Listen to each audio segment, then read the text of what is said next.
हमें vector store का आपको जनरल आइडिया है। ब्रीफ सा आइडिया ये है कि ये एक ख़ास डेटाबेस है जिसमें हम वेक्टर स्टोर करते हैं और इसके अंदर आप जब भी दो कामों में इसकी यूज़ होती है। रैग में दो चीज़ें इंपॉर्टेंट होती हैं, आपको पता है। एक तो इंजेस्शन है। इंजेस्शन के अंदर आप वेक्टर स्टोर में सारा डाटा जो है वो उसको फिल अप करते हैं इन अ प्रॉपर वे, ताकि आपके रिट्रीवल ऑगमेंटेड जनरेशन एप्लीकेशन के अंदर वो यूज़ हो सके। और जो दूसरा इंपॉर्टेंट काम हम रैग के अंदर करते हैं वो है रिट्रीवल। और रिट्रीवल के अंदर आप इंजेस्टेड नॉलेज सोर्स से क्वेश्चन आंसरिंग करते हैं। तो आज की जो हमारी डिस्कशन है वो ये जो दूसरा पार्ट है, रिट्रीवल पार्ट ऑफ रैग है, उससे रेलेवेंट है। जनरल आइडिया ये है कि आपके पास एक वेक्टर स्टोर है, लेकिन वेक्टर स्टोर को आपने प्रोग्रामेटिकली यूज़ करना है रिट्रीवल के लिए। तो इसके लिए हम लैंग चेन यूज़ कर रहे हैं, आप लामा इंडेक्स भी यूज़ कर सकते हैं। सो एसेंशली कोई भी ऑर्केस्ट्रेटर इसके लिए हम यूज़ करेंगे, लेकिन हम अभी के लिए बात करेंगे सिर्फ लैंग चेन की। तो इसके लिए हम यूज़ करते हैं इंटरफेस या रिट्रीवर। अब आप दिल में सोच रहे होंगे कि यार अभी सर कह रहे थे वेक्टर स्टोर और अब वो कह रहे हैं रिट्रीवर, तो ये दोनों में क्या फ़र्क है? इसकी मिसाल बड़ी आसान सी है। फॉर एग्ज़ाम्पल आप यूँ समझे कि वेक्टर स्टोर जो है वो एक डीजल इंजन है, ठीक है। अब डीजल इंजन जो है वो उस इंजन के साथ डायरेक्टली आप इंटरेक्ट नहीं कर सकते। आपको उसके साथ इंटरेक्ट करने के लिए एक्सेलरेटर चाहिए, क्लच चाहिए, ब्रेक चाहिए, और वो पूरा एक प्रॉपर इंटरफेस चाहिए, ठीक है। तो आप फिर उस इंटरफेस के थ्रू उस इंजन के साथ इंटरेक्ट कर सकेंगे। एक दूसरी एग्जांपल है, आप जिधर बैठे हैं उधर कोई ना कोई बल्ब या लाइट तो लगी हुई है, ठीक है, लेकिन वो बल्ब या लाइट को डायरेक्टली आप उसके साथ इंटरेक्ट नहीं कर सकते। आप उसको कनेक्ट करते हैं और कोई बटन होता है, वो बटन एक इंटरफेस है, आप बटन दबाएंगे ऑन हो जाएगी, बटन दबाएंगे ऑफ हो जाएगी। So you require an interface to interact with bulb या डीजल का इंजन। अब आप इसी को रिप्लेस कर लें वेक्टर स्टोर से, कि वेक्टर स्टोर में डाटा पड़ा हुआ है लेकिन आप उसके साथ इंटरैक्ट नहीं कर सकते। तो इसका मतलब है कि आपको कोई इंटरफेस चाहिए उस वेक्टर स्टोर के इर्द गिर्द, जिस इंटरफेस के थ्रू आप वेक्टर स्टोर से बात कर सकें कि भाई मुझे इस किस्म का डाटा चाहिए, मेरा सवाल ये है, इससे मिलता जुलता डाटा दे, या मैं तेरे अंदर ये डाटा प्लेस करना चाहता हूँ, एंड स्टफ लाइक दैट, ठीक है। तो ये जो इंटरफेस है, इस इंटरफेस को हम कहते हैं रिट्रीवर। सो वेक्टर स्टोर और रिट्रीवर में कोई फर्क नहीं है, सिवाय इसके कि रिट्रीवर एक एक्स्ट्रा इंटरफेस है जिसके थ्रू आप वेक्टर स्टोर के साथ इंटरैक्ट करते हैं। यानी जैसे बल्ब के साथ एक्स्ट्रा वायरिंग और स्विच लगा हुआ है ना, इसी तरह वेक्टर स्टोर के साथ एक्स्ट्रा वायरिंग और जो स्विच लगा हुआ है उसको हम रिट्रीवर कहते हैं, ठीक है। रिट्रीवर हमारे पास ये जो प्रोग्रामिंग इंटरफेस है ये हमें बहुत सारी फैसिलिटीज़ देता है। नाम से जाहिर है कि ये रिट्रीव करेगा, लेकिन रिट्रीव करने के बहुत सारे तरीके हैं। तो आज के लेक्चर में हम देखेंगे कि हम इंफॉर्मेशन को कैसे रिट्रीव कर सकते हैं। इसमें मल्टीपल, एक तरीका जो है वो डॉट प्रोडक्ट है। अब ये थोड़े थोड़े ना मैथ वाले नाम आएंगे, तो इससे परेशान नहीं होना आपने, ये ज़रूरी है, क्योंकि आपको पता है ना at the end of the day AI math की एक मॉडिफाइड फॉर्म है, या AI एक वो तरीका है जिससे मैथ को हम प्रोडिक्शन के लिए यूज़ करते हैं। तो ये वाला थीम होप टू स्किल में हम हमेशा से आपको समझाते आ रहे हैं कि अभी तो हम मैथ को कारपेट के नीचे काफ़ी सारा छुपाते भी आ रहे हैं, लेकिन जब आप थोड़ा सा डिटेल में जाएंगे तो इससे आपका वास्ता ज़रूर पड़ेगा, और ज़रूरी पड़ेगा, इससे परेशान होने की बिल्कुल ज़रूरत नहीं। तो रिट्रीवर या रिट्रीवल का तरीका बड़ा आसान है। आप जब कोई सवाल पूछते हैं तो वो सवाल एक वेक्टर में कन्वर्ट हो जाता है। अब सवाल वाला वेक्टर जो है वो रिट्रीवर इंटरफेस के थ्रू वेक्टर स्टोर के पास जाता है। वेक्टर स्टोर सवाल के वेक्टर से मिलते जुलते n वेक्टर, 5, 6, 8, 10 जितने आपने कहे हैं वो ढूंढता है। लेकिन अब सवाल ये है कि ये मिलते जुलते वेक्टर कैसे मिलेंगे? हमें कैसे पता चलेगा कि जो क्यूरी का वेक्टर है वो किस किस वेक्टर से मैच कर रहा है? तो ये जो मैच करवाना है ना, इस मैच करवाने के लिए हमारे पास 2-3 तरीके हैं। सबसे पहला तरीका हमारे पास जो है वो ये मैथ के ऑपरेशन है, मैं सिर्फ नाम लूँगा, जो क्यूरियस स्टूडेंट्स हैं वो जाके इस पर फिर थोड़ी सी रिसर्च करें कि यार ये क्या तरीके हैं और इनकी बेस पे कैसे हमें पता चलता है कि दो वेक्टर एक दूसरे से मिलते जुलते हैं या मिलते जुलते नहीं। तो इसमें जो पहला तरीका है वो है डॉट प्रोडक्ट, ठीक है। अच्छा, बाय द वे ये वही डॉट प्रोडक्ट है जो हमने 8वीं में भी पढ़ी थी, 10वीं में भी पढ़ी थी, अगर एफएससी किया आप लोगों में से उसने भी पढ़ी थी, और बीएससी मैथ वालों ने तो बहुत पढ़ी होती है।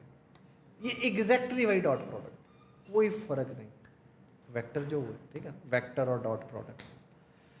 इसका जो दूसरा तरीका हम यूज़ करते हैं वो डॉट प्रोडक्ट का ज़रा थोड़ा सा इम्प्रूव्ड वर्जन है, उसे हम कहते हैं कोसाइन सिमिलैरिटी। अच्छा, ये ज़हन में रखना है हम ये क्यों यूज़ कर रहे हैं। हम ये देखना चाह रहे हैं कि दो वेक्टर सिमिलर हैं या नहीं। जो मसला हम हल करना चाह रहे हैं वो ये है कि सवाल वाला वेक्टर स्टोर में कंटेंट वाले वेक्टर में से किन के साथ सिमिलर है, किन के साथ सिमिलर नहीं है। जिनके साथ सिमिलर है उसमें सवाल का जवाब है, जिसके साथ वो सिमिलर नहीं है वो हमारे काम की चीज़ नहीं, ठीक है। तो इसी तरह हम सवाल से रेलेवेंट डाटा वेक्टर स्टोर से फैच करते हैं, और फैच करने के लिए मैंने बताया कि कौन सा तरीका है, डॉट प्रोडक्ट। बताता है कि सवाल वाला वेक्टर ए बी सी के साथ बहुत मैच करता है, ओके, ये वाला डाटा जो है ना ये रिट्रीव करके एप्लीकेशन को दे दो।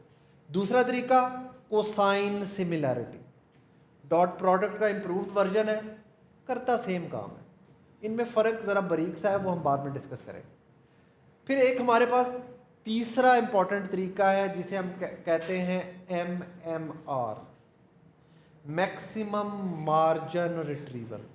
आज की जो डिस्कशन है वो इसी रिट्रीवल पे होगी कि वेक्टर स्टोर के साथ आप रिट्रीवर कैसे यूज़ करते हैं। फिर हम लैंग चेन का रिट्रीवर ऑब्जेक्ट जो है वो यूज़ करेंगे, और उसमें फिर हम देखेंगे कि ये जो डिफरेंट तरीके मैंने बताए हैं दो वेक्टर्स की सिमिलैरिटी फाइंड करने के, ये हम किस तरह लैंग चेन को यूज़ करते हुए इम्प्लीमेंट करके अपने काम के इंफॉर्मेशन रिट्रीव कर सकते हैं। काम की इंफॉर्मेशन का मतलब है कि वो इंफॉर्मेशन जो हमारी क्यूरी के साथ रेलेवेंट है। ओके, सबसे पहले हमारे पास जो एप्लीकेशन आई है, हमारे जो स्टूडेंट है Tauseef Ahmad, if I remember correctly, इन्होंने हैकाथॉन में भी पार्टिसिपेट किया था और बड़ी अच्छी एफर्ट्स थी इनकी। तो एक एप्लीकेशन उन्होंने हमारे साथ शेयर किया जो कि बेसिकली एक रैग आर्किटेक्चर के ऊपर ही उन्होंने बनाया, लेकिन दिखाने का पर्पज़ यह है कि एप्लीकेशन उन्होंने जिस तरीके से प्रेजेंट की है और जो वो चीज़ें यूटिलाइज़ करें उनको जिस तरीके से उन्होंने यूज़र के लिए कन्वीनियंट किया है, user interface, user experience, minimum capacity, minimum resources के साथ रहते हुए, और जो ऑप्शन उन्होंने सिस्टम के अंदर दिए हैं ये आपको दिखा रहे हैं ताकि जब भी आप लोग खुद भी एप्लीकेशन बनाएं तो उसको लिमिटेड फीचर्स के साथ ना रखें, जो चीज़ें आप उसके अंदर वैल्यू एडिड प्रोवाइड कर सकते हैं वो करें। सबसे पहले देख लेते हैं कि हमारे पास इस रैक सिस्टम के अंदर सोर्सेज जो है उन्होंने कौन कौन से ऐड किए हुए। तो उन्होंने ड्रॉप डाउन ऐड किया हुआ है कि हमारे पास Xamarin Solutions का एक नॉलेज बेस मौजूद है, हमारे पास एक Xamarin Skills का नॉलेज बेस मौजूद है, और नेशनल AI पॉलिसी का एक कस्टम नॉलेज बेस मौजूद है कि इन 3 डिफरेंट नॉलेज बेसिस पे से हम लोग क्यूरी कर सकते हैं। तो सपोज़ मैं Xamarin Solutions सेलेक्ट करता हूं तो यू कैन सी जो नॉलेज बेस हम लोग यूज़ कर रहे हैं, तो उन्होंने बड़ा क्लेवरली इसको और बड़े अच्छे से रिप्रेजेंट किया है कि आपको उसकी एक रिप्रेजेंटेशन नज़र आ रही है कि इस वक्त आपका सेलेक्टेड नॉलेज बेस कौन सा है, विच इज़ Xamarin Solutions, जो पीछे आइकन से आपको नज़र आ रहा है। ओके, तो उसके बाद आपके पास there is a button to process the information. जो सबसे अच्छी चीज़ है कि इन्होंने देखें जो डिफरेंट मॉडल्स जिनके बारे में वो जिस मॉडल के ऊपर वो काम कर सकते थे, he has worked on that. और उन्होंने आपको हर मॉडल की ऑप्शन दी हुई है कि if you want to go with Gemma 7B, Llama 3.1 70B, 8B, Groq है, Gemma 2, Mistral, Llama 3 70B and different variants. एक ही मॉडल के डिफरेंट वेरिएंट्स उन्होंने साथ रखे हुए हैं। अब इसका फ़ायदा क्या होता है? बेसिकली इसका डिफरेंट मॉडल्स के साथ आज और ये आज हमारे लेक्चर का पार्ट भी है कि आप लोगों ने मॉडल सिलेक्शन किस तरह से करनी है और उसका फ़ायदा क्या होता है। सो डिफरेंट मॉडल्स मौजूद हैं हर मॉडल के ऊपर, और हर मॉडल की साइज़ की बेसिस के ऊपर यू कैन सी कि भाई कौन सा मॉडल किस तरह की परफॉर्मेंस दे रहा है, कौन सा मॉडल किस तरह के रिस्पॉन्सेज जो है वो मुझे जनरेट करके देता है। फॉर एग्जांपल लेट्स सपोज मैं लामा 3 के साथ 3.8B के साथ काम करता हूँ और मैं ये क्लियर करता हूँ and what is Xamarin Solutions, simple ही मैं एक क्यूरी करता हूँ।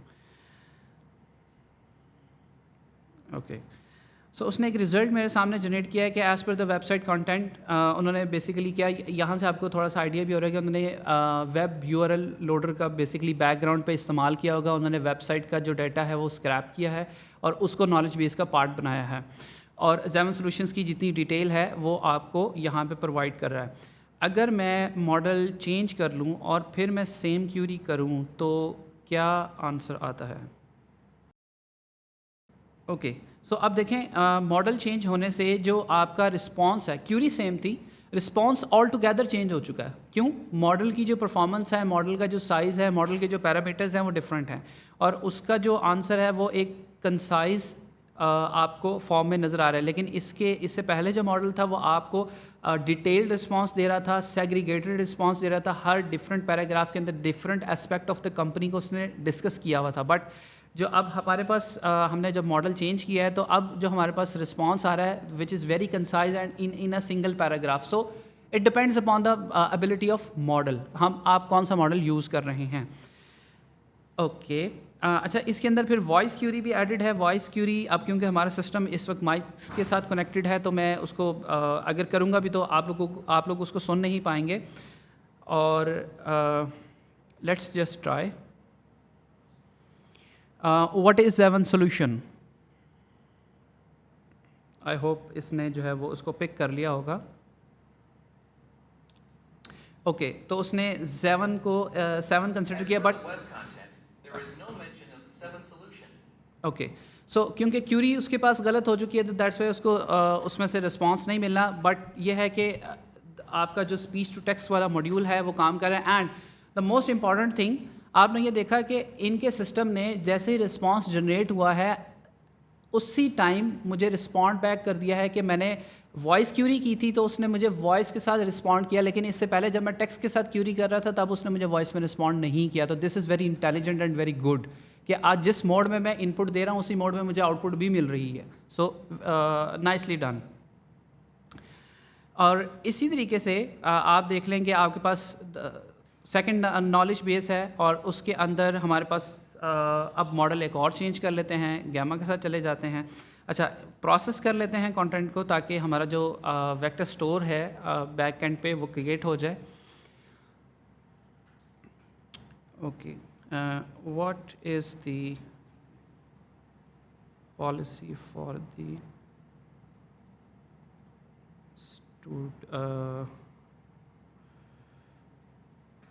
school going students? बिल्कुल एक जो है वो रैंडम मैंने क्यूरी की है जो कि जिस तरह एक नेचुरल वे में कोई भी यूज़र आके करेगा तो हमारे पास जो है वो उसमें से एक रिस्पांस आ गया है कि जो नेशनल हमारी पॉलिसी है AI पॉलिसी, उसके अंदर जो है वो STEM education basically school going students के लिए जो है वो उसका कुछ पार्ट जो मौजूद है वो हमारे पास आ चुका है।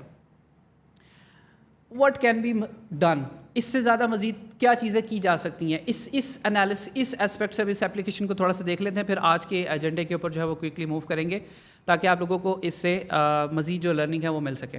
फॉर एग्ज़ाम्पल एक काम ये किया जा सकता है कि ये जो मेरे पास AI पॉलिसी का रिस्पांस आ रहा है, मैं इसको फर्दर यूज़र के लिए एलेबोरेट करने के लिए एक काम ये कर सकता हूँ कि मैं इसका रेफरेंस दे सकता हूँ कि ये किस पेज नंबर से आ रहा है, ये एग्जैक्ट किस डॉक्यूमेंट से आ रहा है, उस डॉक्यूमेंट का नेम क्या है। इस केस में मेरे पास सिर्फ एक डॉक्यूमेंट है।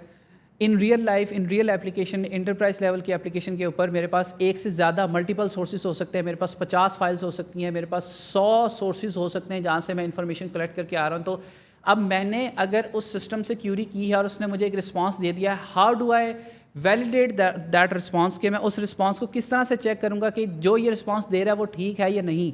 तो मेरे पास रेफरेंसेस होना बहुत ज़रूरी है कि किस डॉक्यूमेंट के किस पेज से ये मुझे रिस्पॉन्स आया है। तो अब सोचने की बात यह है कि ये किस तरह किया जा सकता है।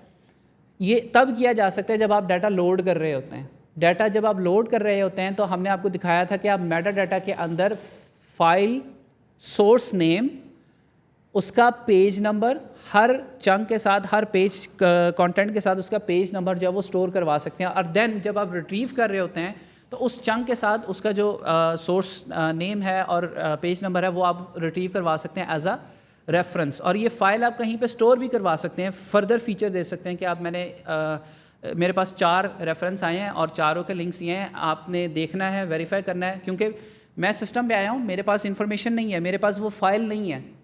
अब आपने यूज़र को वैल्यू देनी है, यूज़र ने वैलिडेट करना है, तो क्या वो यूज़र इंटरनेट पे जाके फाइल सर्च करके फिर वहाँ से देखेगा? नहीं, उसको आपने ये फैसिलिटी प्रोवाइड करनी है। आप उसको URL दे सकते हैं, वो URL क्लिक करेगा, उसके सामने डॉक्यूमेंट खुलेगा, वो स्पेसिफिक पेज नंबर पे जाके वो पैराग्राफ रीड कर सकता है, वो पेज नंबर रीड कर सकता है। ठीक है, ये चीज़ें आप लोग कर सकते हैं। So overall it is a very good effort और बड़े अच्छे से जो है वो सिस्टम को उन्होंने जो है वो यूटिलाइज़ किया है।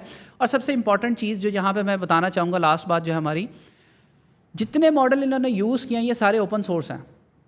इन्होंने कोई ऐसा मॉडल यूज़ नहीं किया जिसकी सिर्फ इन्होंने API यूज़ की हो, ये ओपन सोर्स मॉडल यूज़ कर रहे हैं। So open source model use करने के लिए आपको काफ़ी ज़्यादा जो इंफॉर्मेशन और जो एफर्ट रिक्वायर्ड होती है वो ये कि आपको ओपन सोर्स मॉडल के बारे में नॉलेज होना चाहिए कि कौन सा मॉडल किस चीज़ के बारे में, उसका साइज़ क्या है, उसको मैंने अपने सिस्टम पे किस तरह से चलाना है। So it is a very good effort. और आप लोग भी जब एफर्ट करें, जब मॉडल्स के बारे में पढ़ें, हगिंग फेस से इंट्रोडक्शन आप लोगों का इसी वजह से कराया गया है कि वहाँ पे ओपन सोर्स मॉडल्स पड़े होते हैं और आप उन मॉडल्स को जाके यूटिलाइज़ कर सकते हैं। तो अ वेरी गुड एफर्ट। और आई रियली अप्रिशिएट कि हमारे जो स्टूडेंट्स हैं उन्होंने इस लेवल पे जाके बड़ा अच्छा काम जो है वो किया है। So back to our agenda for today, और विच इज़ वेक्टर स्टोर के बारे में आप लोगों को डॉक्टर साहब ने बता दिया। रिट्रीवर के बारे में थोड़ा सा स्टेप बाय स्टेप चलते हैं और थोड़ा सा हमने अब क्विकली भी चीज़ों को देखना है।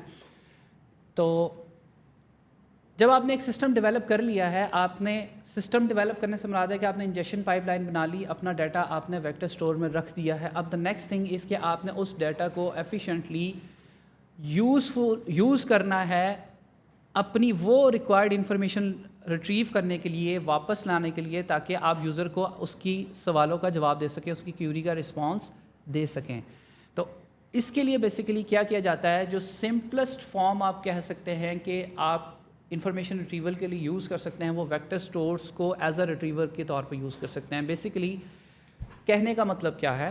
कहने का मतलब ये है कि आप जितने भी वेक्टर स्टोर्स बनाते हैं वो बाय डिफ़ॉल्ट आपको कुछ फंक्शंस प्रोवाइड करते हैं। जब हम कहते हैं कि मैंने एक वेक्टर स्टोर से एक क्यूरी की बेस पे रिस्पांस लेना है, तो वो आपको एक फंक्शन प्रोवाइड कर देंगे ऑफ सिमिलैरिटी सर्च, कि जो क्यूरी आए वो वेक्टर स्टोर में जाए, वो वेक्टर स्टोर के अंदर जाकर क्या करे, वो वेक्टर स्टोर के अंदर जाके based on cosine similarity vectors का डिस्टेंस कैलकुलेट करके जो नियरेस्ट वेक्टर होंगे, ये क्यूरी है, ये 3 नियरेस्ट वेक्टर्स इसके मिले हैं, तो वो 3 चंक्स मेरे पास आएंगे और उन 3 चंक्स को हम अपने सिस्टम के अंदर प्रोसेस करेंगे और यूज़र को रिस्पॉन्स करेंगे। तो इस प्रोसेस को कहते हैं रिट्रीवर, इंफॉर्मेशन रिट्रीवल, कि आप एक सोर्स में से रिक्वायर्ड इन्फॉर्मेशन को रिट्रीव कर रहे हैं बजाय कि आप सारी इन्फॉर्मेशन को रिट्रीव करें और उसको प्रोसेस करके आंसर दें। ओके हसन भाई। अच्छा, इसके अंदर मैं ना इसको थोड़ा दूसरे वे से हम इसको डिस्कस करते हैं। जैसे अभी सर शिराज ने भी इसको काफ़ी अच्छे तरीके से बता दिया आप लोगों के कि जो रिट्रीवल है हमारे पास वो किस तरह वर्क कर रहा है।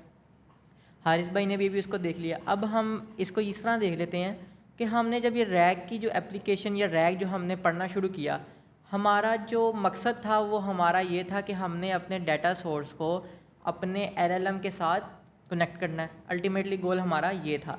तो हमने लास्ट लेक्चर जो हम 3 4 5 करते आ रहे हैं पिछले, हमने लोड किया, हमने स्प्लिट किया, हमने उनको एक डॉक्यूमेंट की क्लास खोल करके स्ट्रक्चर में बनाया, उसके बाद उनकी एम्बेडिंग्स बनाई, फिर लास्ट लेक्चर में हमने उनको एक वेक्टर स्टोर्स में हमने स्टोर किया।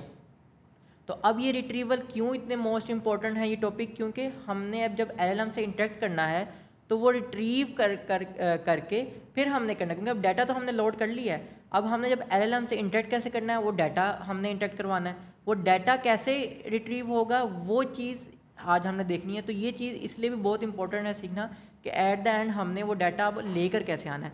अब उसके अंदर जो रिट्रीवल है, जैसे सर शिराज ने बताया, अब जो वेक्टर स्टोर है, वेक्टर स्टोर के ऊपर एक आप कह लें कि रैपर है रिट्रीवल, जो क्या करेगा आपके लिए उन चंक्स को रिट्रीव करके देगा आपकी क्यूरी की बेस पे। उनके पीछे क्या ऑपरेशन परफॉर्म होंगे वो सर शिराज ने भी आपको क्लियरली बताया कि पीछे डॉट प्रोडक्ट अप्लाई होते हैं, कोसाइन सिमिलैरिटीज़ अप्लाई होती हैं, तो वो किस तरह वर्क करती हैं और किस तरह वो चीज़ें, वो आप लोगों ने इस चीज़ को ये ज़रूर देखना है कि बैक में ऑपरेशंस क्या हो रहे हैं। कोसाइन सिमिलैरिटी क्यूरी जब से क्यूरी आई है, अब जो हमारा डाटा है उसको हमने किस फॉर्म में रखा हुआ है, हमने उसको वेक्टर फॉर्म में रखा हुआ है। अब हमने क्यूरी की बेस पे चंक्स रिट्रीव करने हैं जो उससे सेमेंटिकली सिमिलर होंगे। तो अब हमारे पास टेक्सचुअल डाटा नहीं पड़ा हुआ वेक्टर डाटाबेस के अंदर, हमारे पास क्या पड़े हुए हैं, वेक्टर्स पड़े हुए हैं। तो अब अल्टीमेट सी बात है कि हमारी जो क्यूरी है वो भी वेक्टर्स में कन्वर्ट होगी, और उनका फिर हम जो ऑलरेडी हमने वेक्टर्स वेक्टर डाटाबेस में स्टोर करवाए हैं उनका इंटरेक्शन अब हमने करवाना है, उन पर कोसाइन सिमिलैरिटीज़ डॉट प्रोडक्ट जो हैं वो अप्लाई होने हैं। वो कैसे होने हैं, उनकी मल्टीप्लिकेशन कैसे होनी है, ये चीज़ आपने देख लेनी है। अच्छा, इसको सिंप्लीफाई थोड़ा सा इस तरह से कर लेते हैं कि जब क्यूरी वेक्टर स्टोर में जाती है, वेक्टर स्टोर में 3 चीज़ें होती हैं। वेक्टर स्टोर में सबसे पहली चीज़ होती है आपका वेक्टर, ठीक है, जो टेक्स्ट चंक आपने रखा होता है उसका वेक्टर। उस वेक्टर के अंदर जितनी भी टेक्स्ट की इन्फॉर्मेशन होती है वो एम्बेडिंग मॉडल बेसिकली क्या कर रहा होता है, वो सिंपली उसको नंबर्स में कन्वर्ट नहीं कर रहा, वो उसको मीनिंगफुल इन्फॉर्मेशन के साथ नंबर्स में कन्वर्ट कर रहा है। विच मीन्स कि क्यूरी भी जब मीनिंगफुल नंबर्स में होगी तो उनका मैचिंग आसान होगी, और वो इन्फॉर्मेशन बेस्ड मैचिंग होगी कि आप ब्लाइंडली सिर्फ नंबर्स को मैच नहीं कर रहे, आप इन्फॉर्मेशन को मैच कर रहे हैं। दूसरी चीज़ ये कि उस वेक्टर के साथ एसोसिएटेड जो टेक्स्ट है वो मौजूद होगा।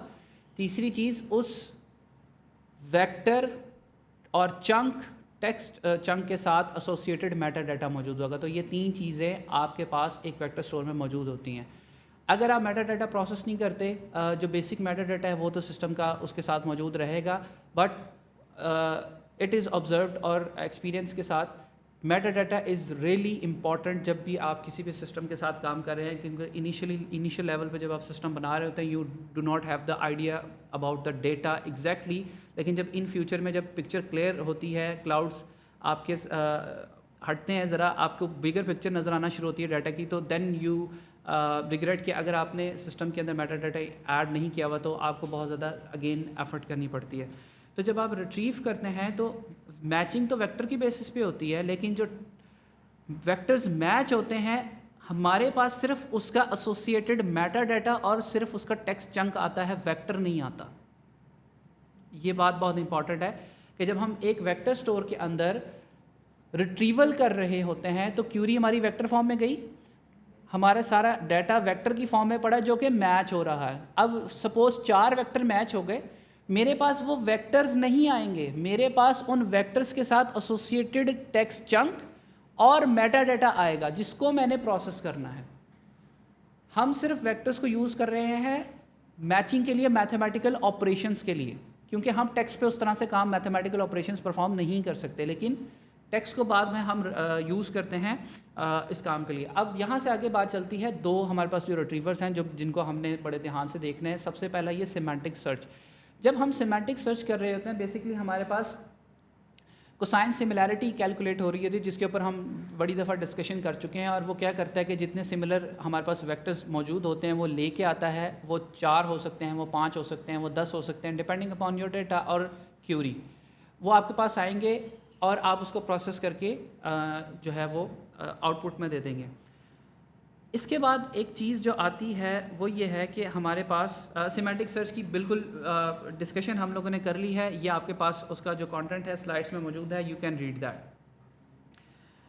अच्छा, और ये बाय डिफ़ॉल्ट आप सिमिलैरिटी सर्च जो है वो यूज़ कर सकते हैं। इससे नेक्स्ट चीज़ आती है मैक्सिमम मार्जिनल रेलिवेंस। अब ये है क्या, हमारे पास केस सिनेरियो इस तरह का है कि मैं चाहता हूँ कि भाई मेरे यूज़र को, मेरा यूज़र जब सिस्टम पे आके क्यूरी करे तो उसको क्यूरी के अकॉर्डिंग जो रिस्पांस जनरेट हो रहा है, अगर चंक्स मेरे पास 10 ऐसे चंक्स थे जिसके अंदर उस क्यूरी का आंसर मौजूद था, लेकिन उस 10 चंक्स में से 4 चंक्स ऐसे थे कि जो जिनमें इंफॉर्मेशन रिपीट हो रही थी। मतलब आप ये समझ लें कि मेरे पास 10 बुक्स थी, 10 बुक्स में से 4 बुक्स ऐसी थी जो कि ऑथर्स ने एक सेम सोर्स से लिखी थी, तो उनके अंदर इंफॉर्मेशन चारों में रिपीट हो रही है। अब मैं नहीं चाहता कि मेरे पास जब क्यूरी होगी तो बाय डिफ़ॉल्ट क्या होना चाहिए कि वो 10 के 10 चंक्स जो हैं वो मेरे पास आने चाहिए। अब उनमें से 4 चंक्स में रिपीटेड इन्फॉर्मेशन है, और रिपीटेड इन्फॉर्मेशन को प्रोसेस करना विच मीन्स के waste of cost, waste of time. ठीक है, आप ये चाहते हैं कि भाई अगर मेरे पास रेलिवेंट इन्फॉर्मेशन आ रही है लेकिन उस रेलिवेंट इन्फॉर्मेशन के अंदर कोई रिपीटेड इन्फॉर्मेशन है तो वो फिल्टर आउट हो जाए, तो आप क्या करते हैं, मैक्सिमम मार्जिनल रेलिवेंस यूज़ करते हैं। वो क्या करता है, उसका बेसिक कॉन्सेप्ट ये है, सबसे क्लोजेस्ट चंक्स को ढूंढ लिए, उसके बाद क्या करो कि उन क्लोजेस्ट चंक्स में से ये देखो कि जो बहुत ज़्यादा एक दूसरे के क्लोज हैं उनमें से कुछ को रख लो, बाकियों को डिस्कार्ड कर दो। क्यों, वो रिपीटेड इन्फॉर्मेशन है। इसकी एक एलैबोरेशन आपके सामने एक ये जो डायग्राम आप स्क्रीन पे इस टाइम देख रहे हैं उसके अंदर है कि आपके पास सारे डॉक्यूमेंट्स मौजूद थे, आपने रिट्रीवल किया, उस रिट्रीवल के अंदर आपके पास सपोज 5 चंक्स आए, उन 5 चंक्स में से आप ये देख लें कि 2 ग्रीन कलर वाले सेम है, 2 ब्लू कलर वाले सेम हैं, इन्फॉर्मेशन उन दोनों में ऑलमोस्ट सिमिलर है। सो हमें वो इन्फॉर्मेशन प्रोसेस करने की ज़रूरत नहीं होनी चाहिए in some cases. It depends on the cases कि जिस सिस्टम पे आप काम कर रहे हैं। कोई यूज़र ये कहता है, फॉर एग्जांपल मैं आपको दे देता हूँ एक एग्जांपल, एक लॉयर एक सिस्टम पे काम कर रहा है, तो उस लॉयर को की रिक्वायरमेंट ये होगी कि मैं जो क्यूरी करूँ, इस क्यूरी से रेलिवेंट दुनिया जहान के जितने केसेस हैं वो सारे मुझे मिलने चाहिए। उस केस में आप MMR यूज़ नहीं करेंगे, उस केस में आपकी सिमेंटिक सर्च ही चलेगी। क्यों, आपको सारी इन्फॉर्मेशन चाहिए, सारे रेलिवेंट केसेस चाहिए। वो किसी डिफरेंट रीजन का हो सकता है, वो डिफरेंट कोर्ट का हो सकता है, वो डिफरेंट जज के फैसले हो सकते हैं, वो डिफरेंट वकील की आर्गूमेंट्स हो सकते हैं, वो जो देखना चाह रहा हो, तो उसको उस केस में सारी इन्फॉर्मेशन चाहिए। लेकिन एक ऐसा केस आता है जहाँ पर आप कहते हैं कि भाई मुझे सिर्फ लिमिटेड इन्फॉर्मेशन चाहिए जो मेरी क्यूरी से मैच है, मुझे रिपीटेड इन्फॉर्मेशन नहीं चाहिए। वो यूनिक केसेस जो है वो आपके पास हो सकते हैं, वहाँ पे आपने MMR यूज़ करना है। तो ये बहुत केस स्पेसिफिक है। तो नेक्स्ट स्टेप आप देख सकते हैं कि उसके बाद उसने रिपीटेड जो चंक्स थे उनको रिमूव कर दिया, उनको पीनलाइज कर दिया। ठीक है, इसको 2 यूज़ केसेस से दोबारा देख लेते हैं, सिमेंटिक और MMR को, फिर हम डेमो की तरफ चलते हैं। अब यूज़ केस रिपीट ही करूँगा जो हर्ज पे ने किया, बस इसको थोड़े और एंगल से कि फॉर एग्जाम्पल हमारे पास 2 यूज़ केस हैं।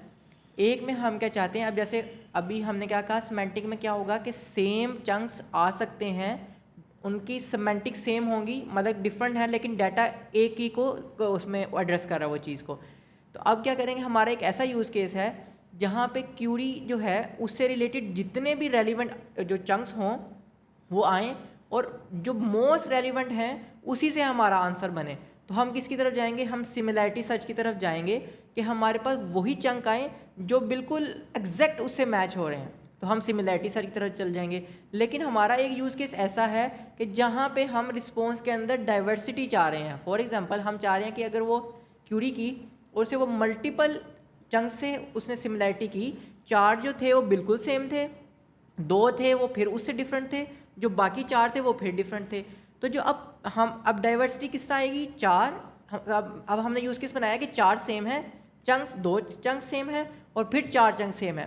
तो डाइवर्सिटी किस तरह आएगी कि कुछ चंक्स पहली वाले से, कुछ मिडिल में जो हमने 2 चंक्स रिट्रीव किए और कुछ चंक जो लास्ट में थे।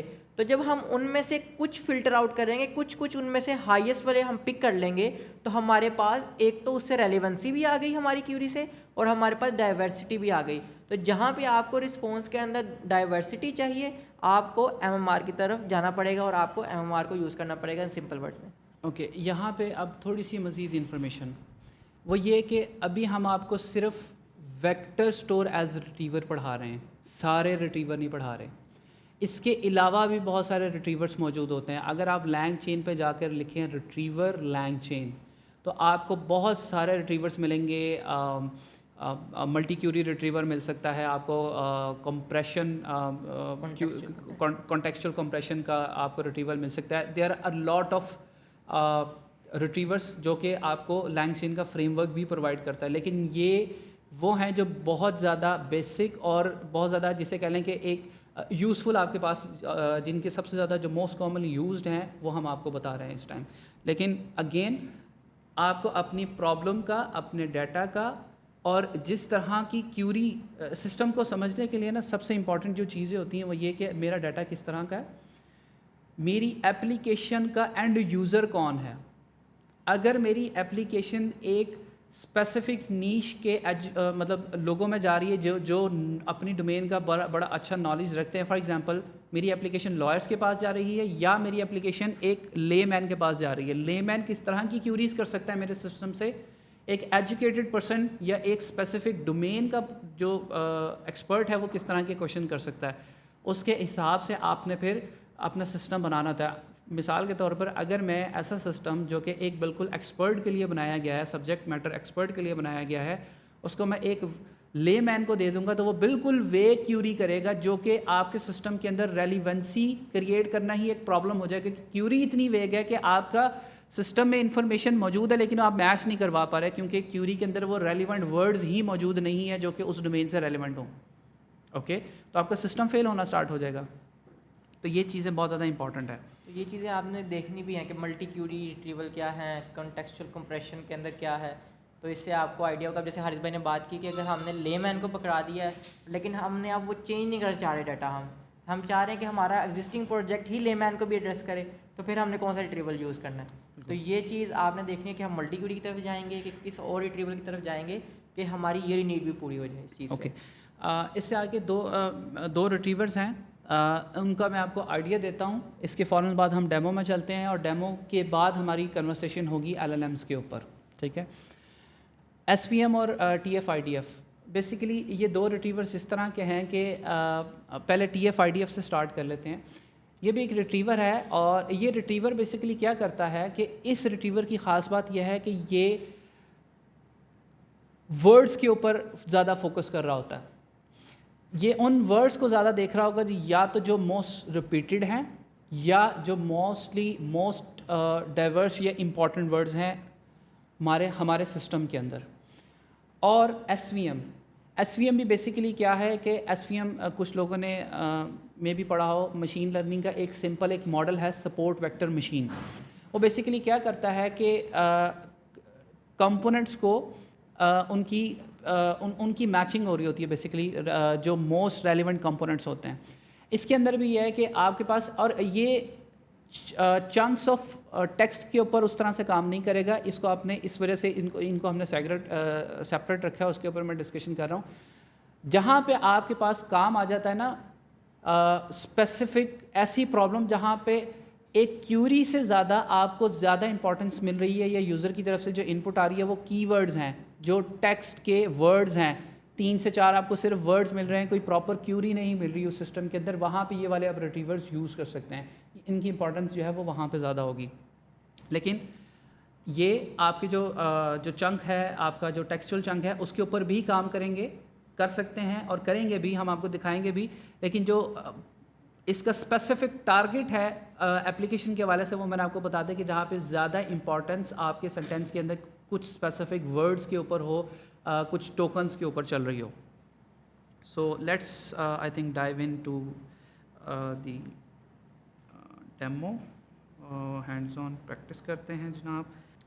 अब ये जो डायग्राम है ये हम शुरू से हर डेमो के अंदर रख रहे हैं कि साथ साथ हम इस चीज़ को भी क्लियर करते जाएं कि हमने डॉक्यूमेंट्स लोड कर लिए, फिर उनकी चंकिंग कर ली, एम्बेडिंग्स जनरेट कर ली हमने, और लास्ट लेक्चर में हमने उसको वेक्टर स्टोर या इंडेक्स के अंदर हमने उसको सेव भी करवा लिया था। आज हमारा जो है वो रिट्रीवल के ऊपर है। तो इसके लिए अगेन कुछ लाइब्रेरीज़ हैं। देखिए, रिट्रीवल तक जाने के लिए कॉमनली आप अगर थिंकिंग करें तो क्या होगा, रिट्रीवल तक पहुंचने के लिए मुझे पिछला जो हमने स्टेप्स किए हैं वो रिपीट करने पड़ेंगे। मुझे डाटा लोड करना पड़ेगा, मुझे स्प्लिट करना पड़ेगा, मुझे एम्बेडिंग्स बनानी पड़ेंगी, मुझे अपसर्ट करनी पड़ेंगी। अपसर्शन के बाद हम कहाँ जाएंगे, हम उस रिट्रीवल के प्रोसेस पे जाएंगे जो हमने आज पढ़ा है। अच्छा, उतनी जब तक ये डाउनलोड हो रही है, थोड़ी सी मैं एक चीज़ क्लियर कर दूं कि जब आपने वेक्टर, हमने लास्ट टाइम क्या किया था कि वेक्टर स्टोर के अंदर वेक्टर रखवाए और साथ ही हमने उनसे क्यूडी की और हमें चंक्स आने लग गए थे। लेकिन हर वक्त तो ऐसा नहीं होगा ना कि आपने वेक्टर रखवाने हैं फिर उनसे उस वक्त क्यूडी करनी है। सम टाइम तो ऐसा होगा ना कि आपने अपना डाटा लोड कर दिया, यूज़र आए और क्यूडी करें, तो अब रन टाइम पे तो नहीं होगा। तो इस चीज़ के लिए आपने दो चीज़ें होती हैं, एक वेक्टर स्टोर में आपने रखवाना है, दूसरा आपने उस वेक्टर स्टोर को लोड करना है उस टाइम पे जब आपको क्यूरी आई है। तो अभी के लिए हम उसको दोबारा रखवा के लोड भी करके दिखा देंगे, लेकिन आपने ये चीज़ माइंड में रखनी है कि हर दफ़ा आप उसको उसमें वेक्टर स्टोर में नहीं रखवाएंगे। एक वेक्टर स्टोर में एक दफ़ा रखवाएंगे, जब आपने लेटर ऑन उनसे क्यूरी करनी होगी तो फिर आप उसको लोड करेंगे। तो ये दो चीज़ें, इस चीज़ को क्लियर कर लीजिएगा।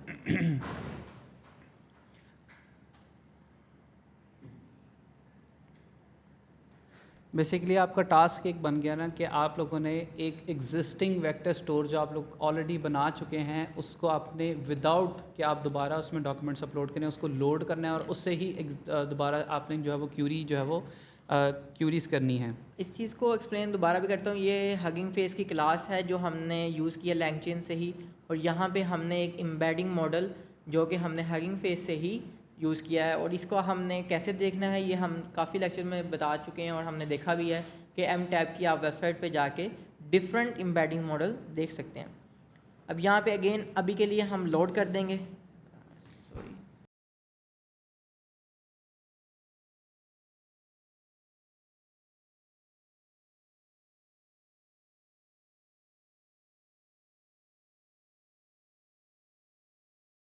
तो हमारे पास यहाँ पे हमारे जो डॉक्यूमेंट था वो लोड हो चुका है। यहाँ पे हमने उसका 15 पेज नंबर प्रिंट करवा के देख लिया कि हमारे पास डाटा लोड हो चुका है।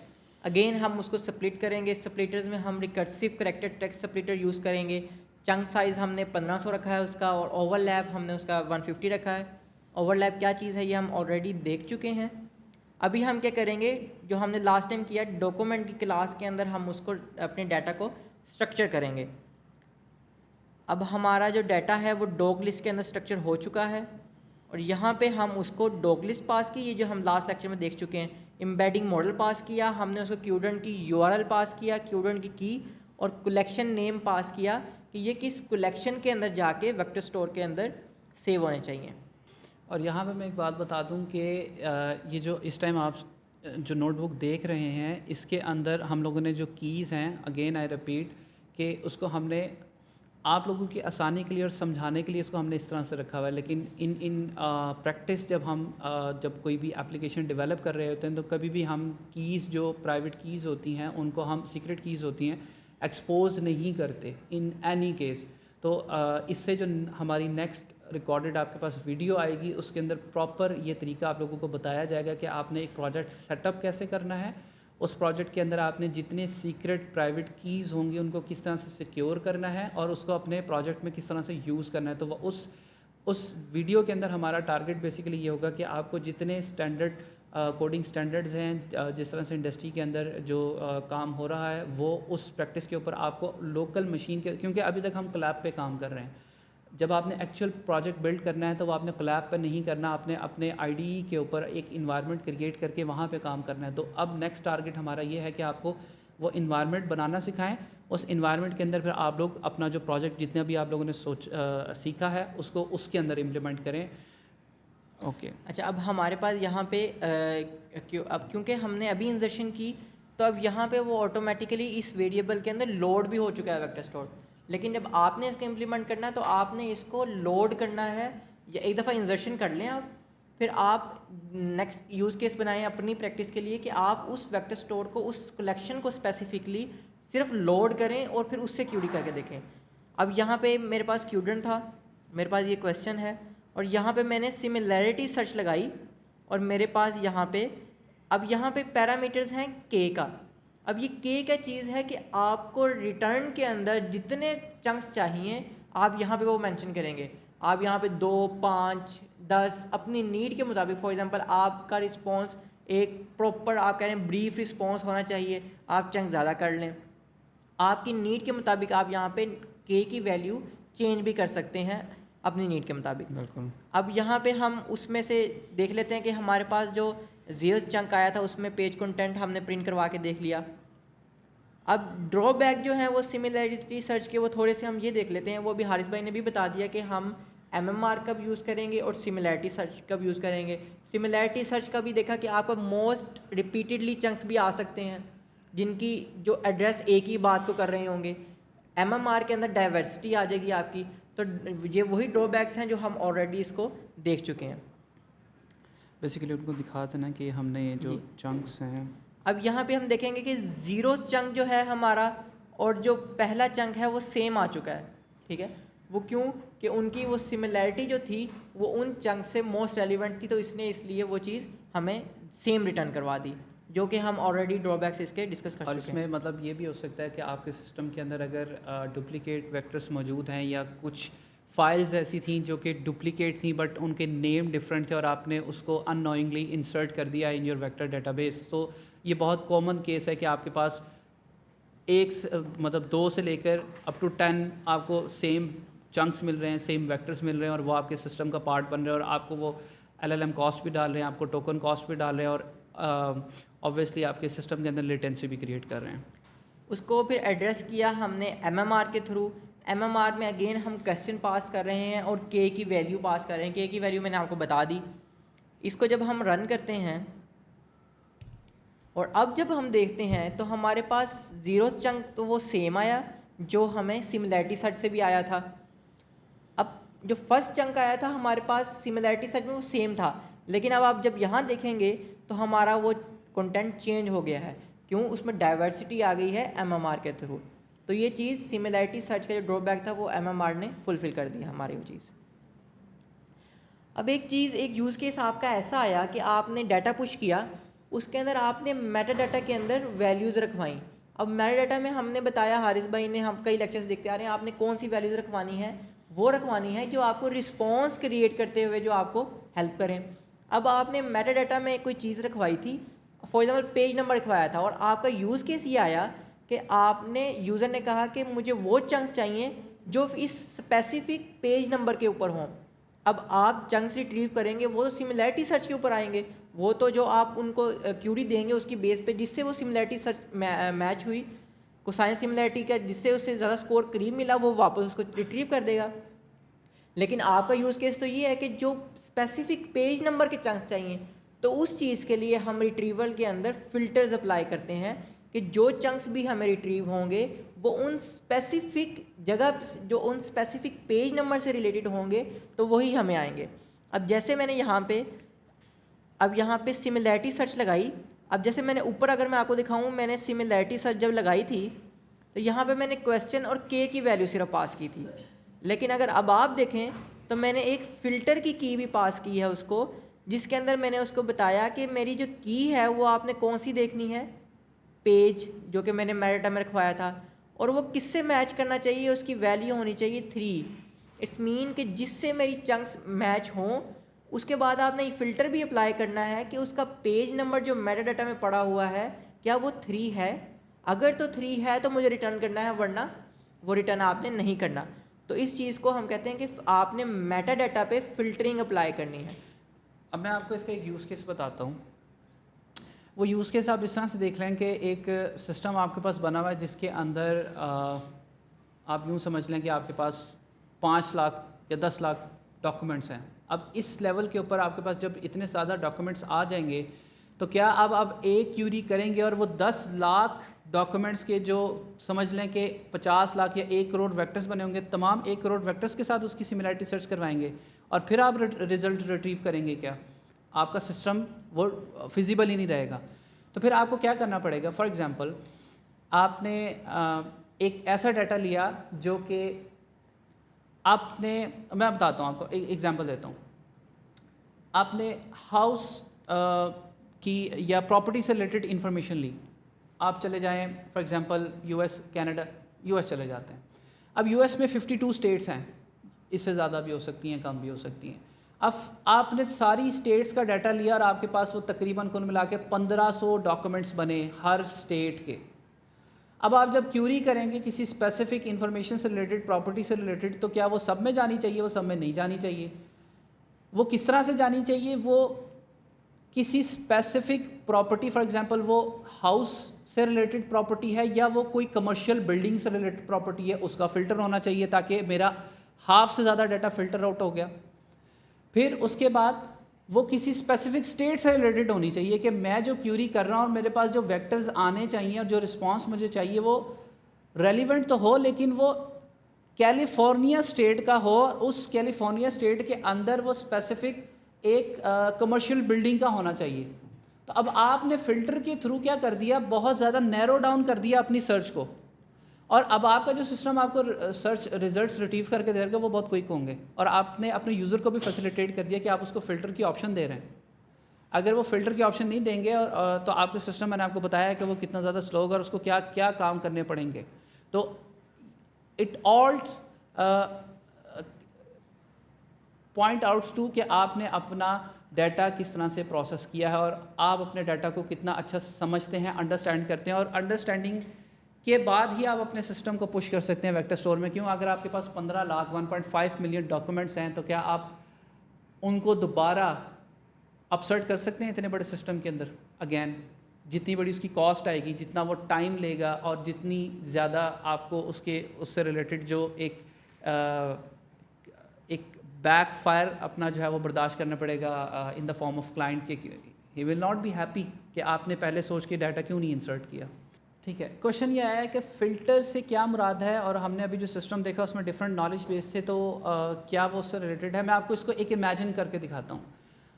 सपोज़ करें, इमेजिन करें आप एक सिस्टम की यूआई पे गए हैं जहाँ पे आपके पास एक सर्च बार आ रही है जहाँ पे आप अपनी क्यूरी लिख के सर्च कर सकते हैं, लेकिन उसके नीचे आपको ऑप्शंस दी गई हैं नेम के साथ के California state, Colorado state, Virginia state, जितनी स्टेट्स आपके पास मौजूद हैं, आपके पास फ़िल्टर की ऑप्शन है कि आपने क्यूरी लिखी और आप सेलेक्ट कर लेते हैं कि 1 2 3 4 स्टेट्स में से मुझे आंसर चाहिए, इसके अलावा मुझे आंसर नहीं चाहिए। तो दिस इज़ मोर लाइकली, आप इसको जब यूज़ कर रहे होते हैं तो जब आप इसको फ्रंट एंड साइड से इमेजिन करते हैं तो आपको ज़्यादा अच्छे से क्लैरिटी आती है कि इसको यूज़र यूज़ किस तरह से करता है। बैकएंड पे वो किस तरह से काम करिए, जब वो फ़िल्टर ले देगा तो वो फ़िल्टर की यहाँ पे पास होंगी कि मेरे पास मैच वैल्यूज़ के अंदर वो, अब यहाँ पे वैल्यूज़ इज इक्वल टू 3 है ना, अब उस केस में हमारे पास state is equal to California, Colorado और फ्लोरिडा आ जाएगा। तो अब जो रिज़ल्ट है वो उन 3 स्टेट्स में से होगा तो मुझे रिज़ल्ट आएगा, अदरवाइज़ मेरा सिस्टम कह देगा कि नो रिजल्ट फाउंड। लेकिन पूरी अमेरिका की स्टेट्स में से मैं रिज़ल्ट नहीं उसको निकाल के दे रहा हूँ, मैं उन 3 स्पेसिफिक स्टेट्स में काम कर रहा हूँ। ठीक है, सो यू सी, आपने अपने यूज़र को भी फैसिलिटेट कर दिया कि भाई, और आप नहीं देंगे तो क्या होगा, आपका सिस्टम बिल्कुल ठीक काम भी कर रहा है तो वो क्या करेगा, वो आपको रिजल्ट्स दे देगा, 10,000 सर्च रिजल्ट्स दे देगा। अब मुझे जो रेलिवेंट चाहिए, मैं जिस स्टेट्स में बैठा हूँ तो मैं 10,000 रिजल्ट्स में से अपनी स्टेट ढूंढूंगा बैठ के।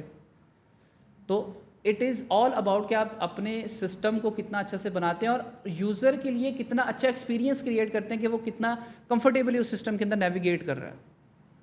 अब आपने जब देखा कि जब हमने पहले सिमिलैरिटी सर्च की तो उसने हमें चंक्स रिटर्न किए, जिसके अंदर हमने देखा कि एक वो था ड्रॉबैक जिसमें सेम चंक्स आ गए थे। अब जब हमने उसको फ़िल्टर लगाया तो अब जब हम उसको एग्जीक्यूट करेंगे, क्यूरी हमारी सेम थी, हमारी के की वैल्यू सेम थी, बट हमने उसमें फ़िल्टर अप्लाई कर दिया। तो अब हमने देखा तो हमें उसने कोई चंक रिटर्न नहीं किया। क्यों नहीं किया? क्योंकि हमने उस पर फ़िल्टर लगाया कि हमें सिर्फ पेज नंबर 3 में से डाटा चाहिए, तो वो पेज नंबर 3 पे अवेलेबल नहीं था, तो उसने हमें एम्प्टी जो लिस्ट है वो रिटर्न कर दी है। तो अब इसके कई पैरामीटर हो सकते हैं, मस्ट है, मस्ट नॉट है, equal, not equal, less than, बहुत ज़्यादा हैं। वो आप क्यूडेंट की वेबसाइट पर लिखेंगे क्यूडेंट फ़िल्टर्स, तो आप उसको रीड कर सकते हैं कोई कौन कौन से फ़िल्टर्स अवेलेबल हैं उनके।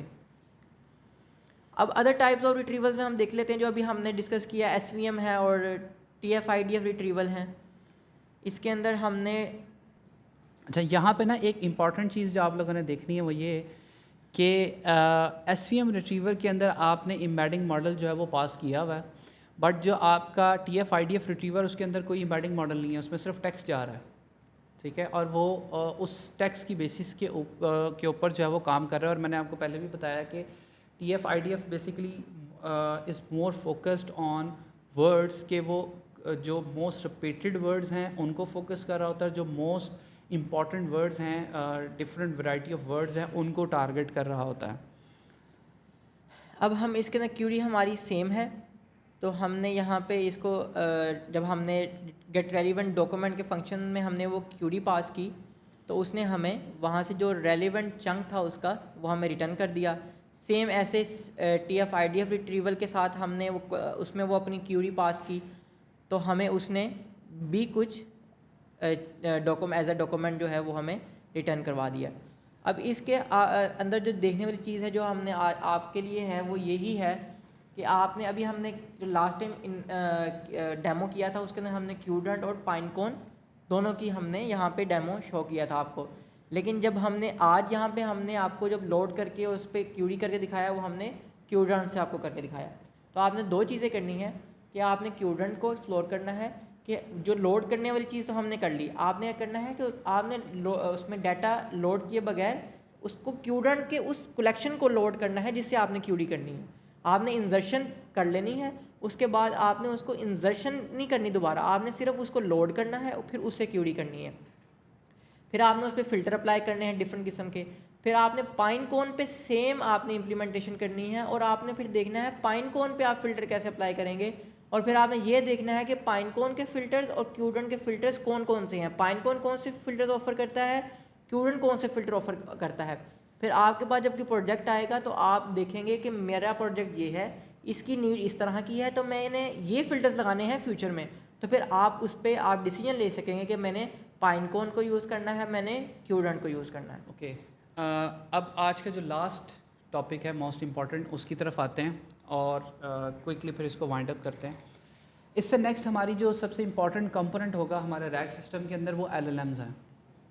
LLMs आप लोगों ने बड़े अच्छे से आप लोग उसके बारे में जानते भी हैं। फॉर दोस्त जिन्होंने यूज़ नहीं किए, आपने अगर आप ChatGPT जाके यूज़ कर लें, आप जेमिनी यूज़ कर लें, आप क्लॉड यूज़ कर लें, आप मिस्ट्रॉल यूज़ कर लें, वो सारे LLM हैं। अब LLM का जिक्र, और यहाँ पे मैं थोड़ा सा इसको डिस्क्राइब इस वजह से कर रहा हूँ कि आपने अपने सिस्टम के लिए एक ब्रेन सेलेक्ट करना है कि मैंने मेरा सिस्टम जिसके ऊपर बेसिकली रिस्पॉन्स जनरेट हो रहे हैं। और मैंने आपको जब अभी तौसीफ़ की जब हम एप्लीकेशन आपको डेमो भी दे रहे थे, तो मैंने LLM पर्पसली चेंज करके दिखाया था कि LLM चेंज करने से आपका जो सिस्टम का रिस्पॉन्स है वो ऑल टुगेदर चेंज हो जाता है, उस पर बहुत ज़्यादा इम्पैक्ट आता है। चाहे आपके चंक जितने मर्जी अच्छे रिट्रीव होके आए हों, आपने पीछे सिमिलैरिटी सर्च ही यूज़ की हो, लेकिन आगे LLM चेंज हो रहा है तो रिस्पॉन्स चेंज हो रहा है, आपकी परफॉर्मेंस चेंज हो रही है, आपकी एक्यूरेसी चेंज हो रही है। तो सिंपलेस्ट केस लेके चलते हैं कि आपके पास OpenAI है। अब क्वेश्चन ये है कि OpenAI ने इतने सारे मॉडल्स क्यों दिए हुए हैं? LLM तो एक भी काफ़ी था, GPT-4 भी है, GPT-4o भी है, GPT-4o मिनी भी है, GPT 3.5 टर्बो भी है, GPT 3.5 टर्बो 16K भी होता था, GPT अब जो लेटेस्ट मॉडल हैं O1 प्रीव्यू आया है, O1 मिनी प्रीव्यू मिनी आया है। इनमें डिफरेंस क्या है? ये इतने ज़्यादा वेरिएंट्स मॉडल के देने की ज़रूरत क्या है, क्यों चाहिए? और अब आपने नेक्स्ट लेक्चर तक अपने आप को LLM से बड़े अच्छे तरीके से कुछ एस्पेक्ट्स देख के आने हैं, वो मैं आपको बताता हूँ। सबसे पहली चीज़ आपने ये देख के आनी है कि OpenAI के टोटल मॉडल्स कितने हैं, उसमें से टेक्स्ट बेस्ड मॉडल कौन से हैं। फॉर एग्जांपल GPT-4 टेक्स्ट पे काम करता है, GPT-4o टेक्स्ट पे काम करता है, GPT-4o मिनी टेक्स्ट पे काम करता है, GPT 3.5 टर्बो टेक्स्ट पे काम करता है। अब ये सारे टेक्स्ट पे काम करते हैं, सवाल ये तो फिर फ़र्क क्या है? अगला पैरामीटर ये है कि हर मॉडल की कॉन्टेक्स्ट विंडो डिफरेंट है। फॉर एग्जांपल GPT 4000 टोकन्स को भी प्रोसेस कर सकता है, एक वेरिएंट उसका ये भी है। एक वेरिएंट GPT-4 का ये भी है कि वो 8000 टोकन्स को प्रोसेस कर सकता है।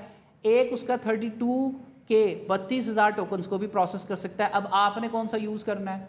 और GPT-4o यूज़ कब करना है? क्यों? GPT-4 is a very costly model. तो इट मीन्स कि आपका कोई बहुत ही स्पेसिफिक सिनेरियो आएगा जहाँ पे आपको बहुत ज़्यादा एनालाइजिंग पावर चाहिए मॉडल की, तो आप GPT-4 यूज़ करेंगे, अदरवाइज़ आप GPT-4 यूज़ नहीं करेंगे। GPT 3.5 टर्बो है, वो मैंने कहाँ पे यूज़ करना है? उसकी एनालाइजिंग पावर कैसी है? क्या वो मेरी कॉम्प्लेक्स क्यूरी को हैंडल कर सकता है कि नहीं कर सकता? उसकी कॉन्टेक्स्ट विंडो कितनी है? 16K। तो मेरे जो सिस्टम के अंदर टोकन्स जा रहे हैं वो क्या वो 16K से कम है या वो उससे एक्सीड कर जाते हैं? अगर तो एक्सीड कर जाते हैं ये मॉडल मेरे काम का नहीं है, मुझे कोई डिफरेंट मॉडल के ऊपर जाना पड़ेगा, क्योंकि 16K से ऊपर टोकन जाएंगे तो मेरे मॉडल प्रोसेस ही नहीं कर पाएगा और एप्लीकेशन डाउन हो जाएगी। फिर उसकी कॉस्टिंग देखनी है कि कॉस्ट उसकी कितनी है। उसके बाद आगे मॉडल आता है GPT-4o।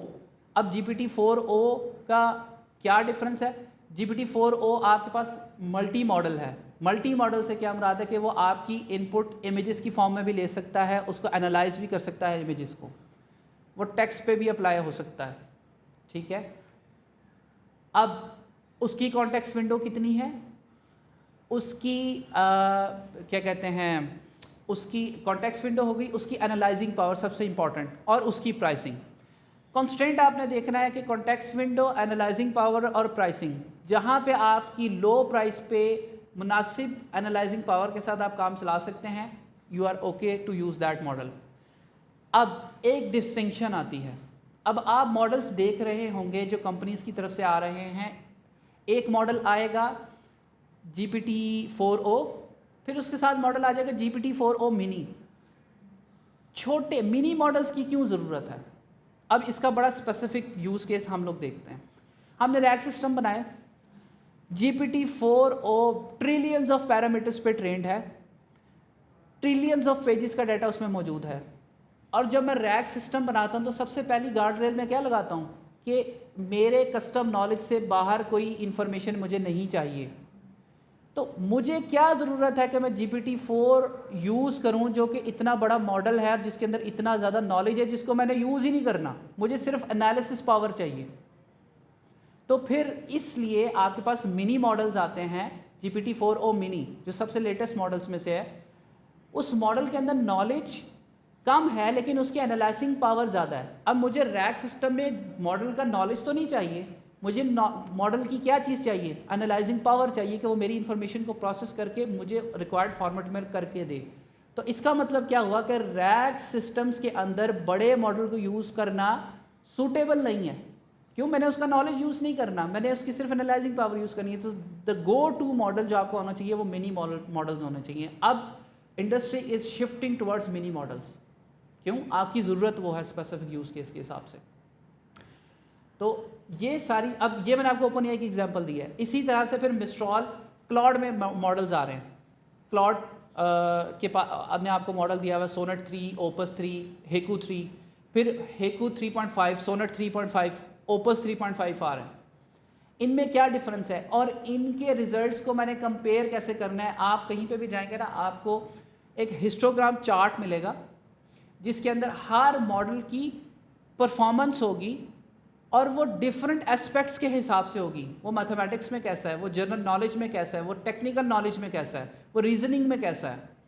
और आपने अपना स्पेसिफिक केस देखना है। फॉर एग्जांपल आप मॉडल सेलेक्ट करेंगे जिसकी रीजनिंग बहुत अच्छी है लेकिन आपकी एप्लीकेशन के अंदर टोटल नंबर्स हैं जिसके ऊपर उसने नंबर्स की कैलकुलेशन करनी है, आपका एप्लीकेशन बेकार हो जाएगी। क्यों? मॉडल की एबिलिटी नहीं है, वो मॉडल नंबर्स के साथ अच्छा नहीं है। ठीक है, तो ये सारे एस्पेक्ट आपने सीखने हैं कि मैंने एक मॉडल को लर्न कैसे करना है। और सबसे पहला जो इम्पॉर्टेंट सवाल होता है जब आप किसी भी क्लाइंट को रैक पिच करेंगे, कोई सिस्टम पिच करेंगे, तो आपसे जब सवाल करेगा आफ्टर ऑल दैट मॉडल कौन सा यूज़ करेंगे और क्यों यूज़ करेंगे, कॉस्ट कितनी आएगी, क्योंकि cost is the biggest pain point of the client, कि मुझे कॉस्ट कितनी आएगी वो मुझे वो बताएं, अच्छा परफॉर्म करेगा कि नहीं करेगा, एक्यूरेसी कितनी आएगी वो बताएं। तो जब आपको मॉडल पता होगा कि ये एप्लीकेशन है, ये सिनेरियो है, ये मॉडल यूज़ होगा, इसकी ये कैपेसिटी है, सबसे मिनिमल कॉस्ट आएगी, और आप उसको अच्छे से पिच कर सकते हैं कि अगर आपको कोई कह रहा है कि एक यूज़र सेशन के $2 पड़ेंगे, मैं आपको सिस्टम बना के देता हूँ जिसके एक सेशन के 25 सेंट्स मिलेंगे पड़ेंगे आपको, इस तरह से आप पिच कर सकते हैं। लेकिन आपका होमवर्क LLMs के ऊपर बहुत अच्छा होना चाहिए, जो कि हमने आगे यूज़ करना है।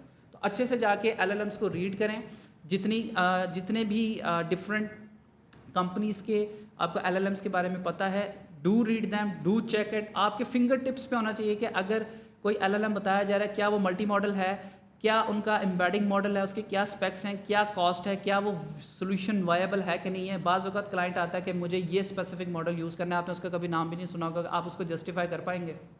कभी भी नहीं कर पाएंगे। क्यों? आपने रन टाइम पे उसको एक्सप्लेन करना है कि why this model is important for you, या ये एक गार्बेज मॉडल है, आप उसने इसको यूज़ नहीं करना, there is something better for you जो कि मैं आपको प्रोवाइड कर रहा हूँ। ओके, सो आज के लिए लेक्चर को यहाँ पे वाइंड अप करते हैं, और आप लोगों को अच्छी खासी चीज़ें हम लोगों ने आज बता दी हैं जो आप लोगों ने देखनी है फॉर द नेक्स्ट लेक्चर। इंशाल्लाह कमिंग आपके पास जो है वो अब रिकॉर्डेड लेक्चर्स आ रहे होंगे, वीडियोस आ रही होंगी 2, जिसको आपने देखना है, अच्छे से एग्जीक्यूट करना है अपने सिस्टम्स पे। क्यूरीज हम आप लोगों से जो है वो एक फॉर्म के थ्रू जो है वो ले रहे होंगे, जो भी आपके इश्यूज़ आ रहे होंगे, और फिर हमारा जिस तरह आपको सर ने भी बताया कि एक लास्ट जो सेशन जो है वो उसके ऊपर होगा, वो टू बी डिसाइडेड है कि वो एक ही दिन हो सकता है, वो 2 दिन एक सिंगल वीक के अंदर कंसेक्टिव डेज़ पे भी हो सकता है। सो टिल देन दुआ में याद रखिएगा, और तब तक के लिए अल्लाह हाफ़िज़। अल्लाह हाफिज़।